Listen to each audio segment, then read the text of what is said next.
Hello dear friends, ഇന്നത്തെ ലഞ്ചിന് cabbage തോരനും പിന്നെ ഒരു ഫിഷ് കറിയുമാണ് ഉണ്ടാക്കിയത്.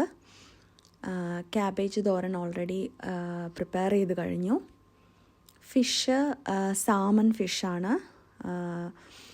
മുളക് കറിയാണ് ഉണ്ടാക്കുന്നത്. അതിൽ ഒരു ചേഞ്ചിന് വേണ്ടിയിട്ട് ടൊമാറ്റോ കട്ട് ചെയ്തിട്ടുണ്ട്. അപ്പം ആ മീൻ കറിക്കകത്ത് ഈ ടൊമാറ്റോ കിടക്കുന്നത് എനിക്ക് ഭയങ്കര ഇഷ്ടമാണ് അത് കഴിക്കാനായിട്ട്.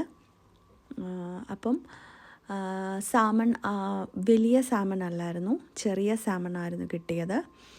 അതിങ്ങനെ സ്കിന്ന് പീൽ ചെയ്യാതെ സ്കെയിൽസ് മാത്രം റിമൂവ് ചെയ്ത് ക്ലീൻ ചെയ്ത് ഫ്രീസ് ചെയ്ത് വെച്ചിരുന്നു.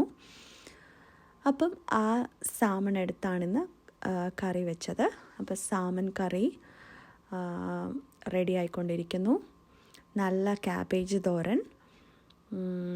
ഈ ക്യാബേജ് അങ്ങ് ഒരുപാട് വേവിക്കാതെ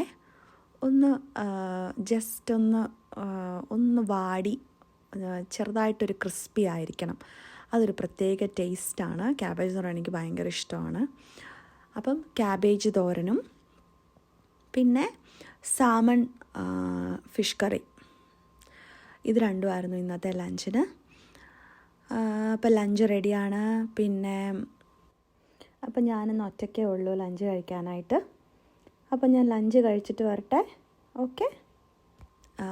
ഈ ചാനൽ നിങ്ങൾക്ക് ഇഷ്ടപ്പെട്ടാൽ സബ്സ്ക്രൈബ് ചെയ്യണം, സപ്പോർട്ട് ചെയ്യണം. Thank you so much for watching. Bye bye.